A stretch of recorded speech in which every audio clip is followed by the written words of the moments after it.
একটি ছোট ফুটো যেমন ডুবিয়ে দিতে পারে একটি জাহাজ, তেমনি একটি মশা কেড়ে নিতে পারে আমাদের মূল্যবান প্রাণ।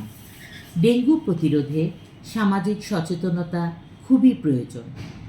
চিকিৎসকদের মতে ডেঙ্গু জ্বর সাধারণত দুই ধরনের হয়ে থাকে, ক্লাসিক্যাল এবং হেমোরেজিক।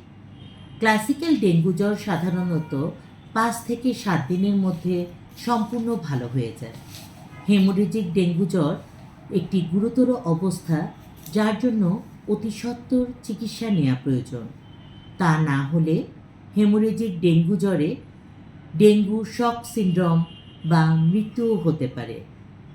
ডেঙ্গু জ্বরের লক্ষণসমূহ: জ্বর, শরীরে ব্যথা, বিশেষত জয়েন্টে ব্যথা, পেশিতে ব্যথা, মাথা ব্যথা, চোখের পেছনে ব্যথা, শরীরে লালচে র্যাশ, পাতলা পায়খানা, পেট ব্যথা, পেট ফুলে যাওয়া, বমি বমি ভাব বা বমি হওয়া, কাশি, ক্ষুধামন্দা, অস্বাভাবিক দুর্বলতা, ক্লান্তিবোধ দেখা দিতে পারে।